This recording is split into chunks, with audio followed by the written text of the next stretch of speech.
युवाओं को पहली नौकरी पक्की, यानी जो युवा ट्रेनिंग लेते हैं, अप्रेंटिसशिप कोर्स करते हैं, उनके लिए एक पक्की नौकरी का हम गारंटी देते हैं। और 30 लाख नौकरियां जो हमने कहा कि ये सरकार में खाली है, सेंट्रल गवर्नमेंट पड़ी है, तो उसका इमीडिएटली हम इम्प्लीमेंट करेंगे हमारी गवर्नमेंट आने के बाद। और महालक्ष्मी योजना, ये गरीब परिवार की महिला को, मुखिया को सालाना 1 लाख रुपए देंगे और सरकारी नौकरियों में महिलाओं को 50% हम आरक्षण देंगे। और श्रमिक न्यूनतम मजदूरी जो 400 रुपए हमारे नरेगा योजना में, और दूसरे जो भी गिग वर्कर्स है या अनऑर्गेनाइज वर्कर्स है, उनकी भी हिफाजत करने के लिए श्रमिक कानून को हम मजबूत करेंगे और उनके तरफ हमारा पूरा ध्यान रहेगा। क्योंकि मोदी जी की सरकार ये अमीरों की सरकार है, ये गरीबों के लिए कोई कानून करने वाले नहीं, किए तो भी उनके दिए हुए हक को छीन ले रहे हैं। तो वो फिर से हम उनको अपने उनके हकूक को दिलाने की पूरी कोशिश हम करेंगे।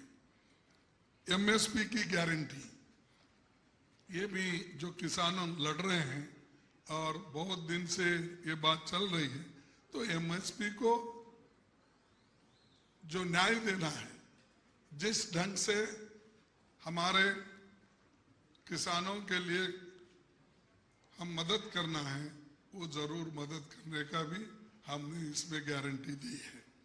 उसके साथ ही सबसे महत्वपूर्ण ये जनगणना है। जो जाति जनगणना हम जो कर रहे हैं, मोदी जी उसी के ऊपर बहुत टीका कर रहे हैं। अरे भाई, सेंसस हर 10 साल को होता है, लेकिन मोदी जी 2021 का सेंसस बाहर नहीं लाए। क्यों नहीं लाए? हर साल, हर 10 साल को बाहर आता है।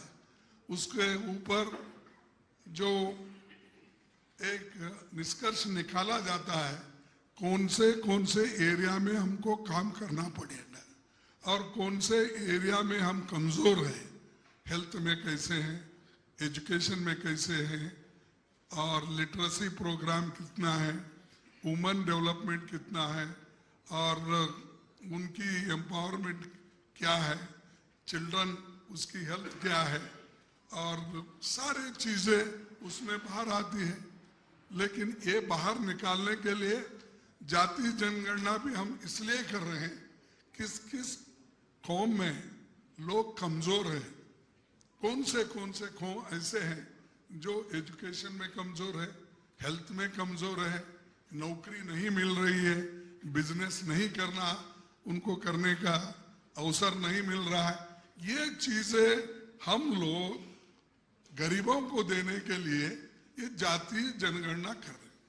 तो मोदी जी ऐसी हवा उठाए हैं हर जगह जाके, भाइयों अगर तुम्हारे घर में 4 तोले सोने हैं तो 2 तोले सोने छीन लेंगे, 4 एकड़ जमीन है तो 2 एकड़ लेंगे, तुम्हारे पास अगर 2 भैंस है तो 1 भैंस लेंगे। ऐसी बातें कर रहे, यहाँ तक कि घर में घुस के अलमारी में है सो मंगलसूत्र भी वो लोग छीनेंगे।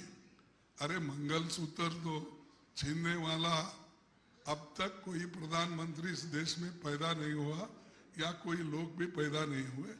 ये हिंदुस्तान है, घुस के कोई अगर करता है वो ये सिर्फ मोदी जैसा आदमी ही कर सकता, दूसरे नहीं कर सकते। तो ये हमको कहते हैं कि मंगलसूत्र छीनते, यानी छोटी छोटी बात बोलकर लोगों में एक दंगा फसाद करने का और समाज को डिवाइड करने का काम वो कर रहे हैं इस जाति जनगणना के नाम पर। और एक मैं आपको राज्यसभा के प्रश्न के जवाब में 2008, 18 और 22 हमने एक प्रश्न पूछा था, भाई आईएएस, आईपीएस, आईएफएस के अफसरों के चयन में एससी, एसटी, ओबीसी की संख्या क्या है? तो उसमें 50% के बजाय सिर्फ 27% उसमें है। ये रिक्रूटमेंट, ये कोई बड़ी बात नहीं है, लेकिन कोई सेक्रेटरी एससी का नहीं है। सेक्रेटरी मीन्स प्रिंसिपल सेक्रेटरी, निर्णय लेने वाला, ना ओबीसी में नहीं है, ना एसटी में नहीं है। और ये लोग बार बार ये बोलते हैं कि हमने एसटी लोगों को खूब किया और उसके अलावा भी ये 50% आरक्षण की सीमा भी हम बढ़ाएंगे, क्योंकि सबको अगर न्याय मिलना है थोड़ा हमको आरक्षण बढ़ाना पड़ेगा।